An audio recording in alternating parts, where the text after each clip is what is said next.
알록달록 예쁜 비즈가 눈에 띄는 오늘의 주인공 집. 위염과 역류성 식도염을 개선한 서희경 씨를 만났습니다. 반짝반짝 눈을 사로잡는 비즈들. 이 비즈는 어디에 쓰는 거예요?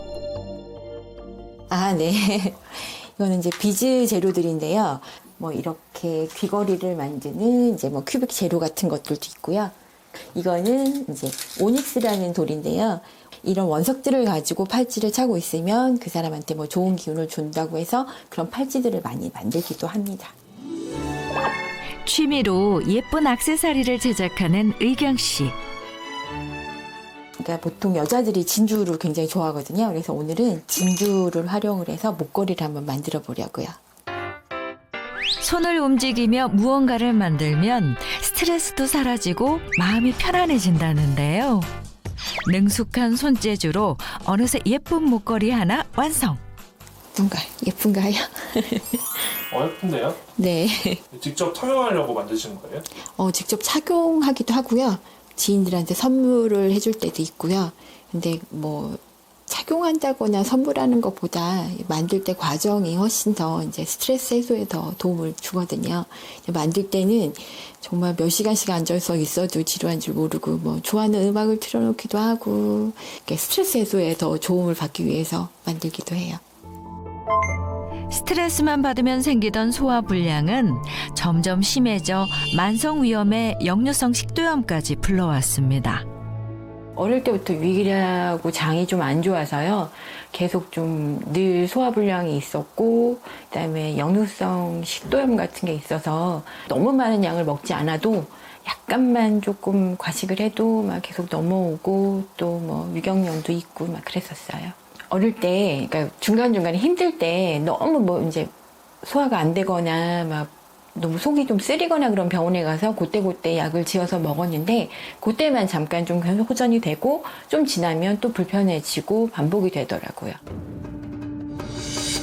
두통부터 오한, 심지어 구토 증상까지 나타날 정도로 심했던 위염과 역류성 식도염 증상.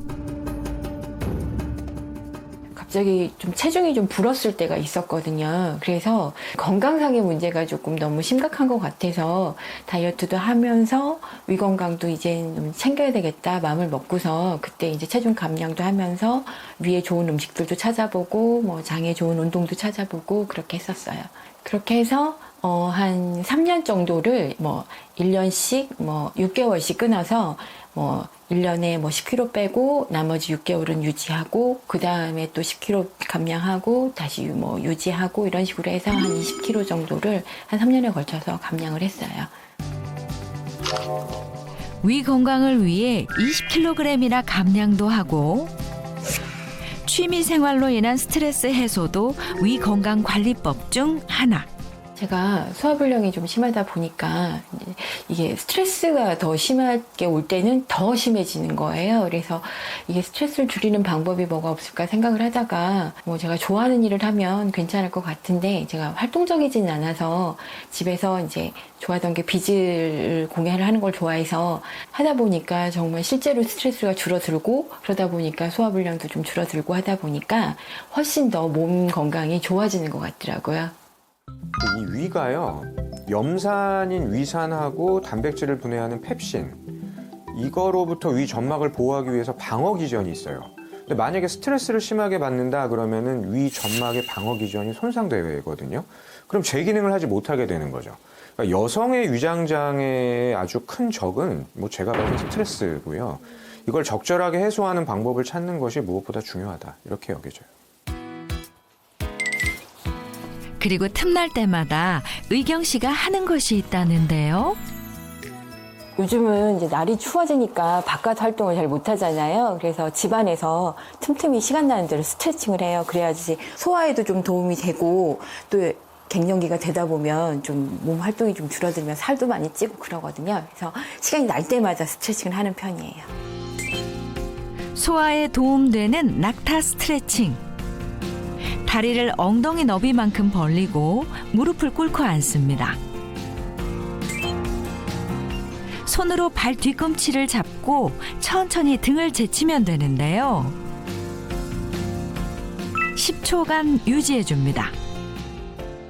이어서 등 구르기. 양손으로 무릎을 잡고 등을 동그랗게 말아주고요. 천천히 뒤로 굴렀다가 일어납니다. 10회 반복해 주세요.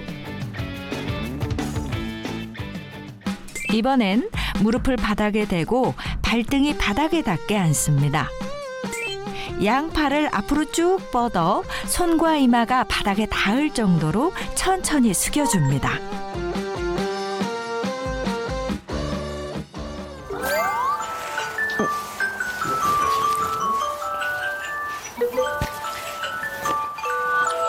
오후에 왜 알람이에요? 제가 식사 시간마다 알람을 맞춰놓거든요. 이게 불규칙하게 식사를 하다 보니까 오히려 더 위에 안 좋다고 그러더라고요. 그래서 시간 알람을 맞춰놓고 그냥 알람이 울릴 때마다 그냥 식사 시간을 맞춰서 가니까 훨씬 더 소화에 도움이 되더라고요.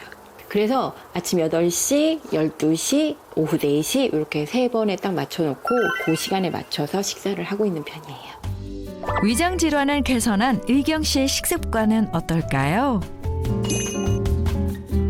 오늘의 메뉴는 순두부 달걀국입니다. 순두부와 달걀, 대파를 넣어 끓이면 완성되는데요. 조미료 대신 멸치 밑국물을 사용합니다. 식감이 부드러운 음식을 주로 먹는다는데 제가 두부나 묵 요리를 좋아하거든요. 그래서 두부나 묵 요리를 많이 먹고 있고요. 육류보다는 제가 채소 위주의 그런 식단을 많이 애용하고 있어요. 제가 커피를 너무 좋아해서 하루에 많게는 커피를 하루에 8잔씩 마신 적도 있었는데요. 지금은 커피를 하루에 1잔으로 줄여봤습니다. 또 음식에 소금 간을 거의 하지 않는 것이 특징. 제가 밥 먹을 때 가장 주의하는 게 짜게 먹지 않는 거거든요. 그래서 국이나 뭐 다른 음식들을 할 때도 거의 염분은 굉장히 많이 줄여서 먹는 편이에요. 그게 위에 부담도 좀 줄일 수 있고 그다음에 소화에도 많이 도움을 주거든요. 의경 씨가 만든 국의 염도는 소금 간을 거의 하지 않았기 때문에 무척 낮은 염도.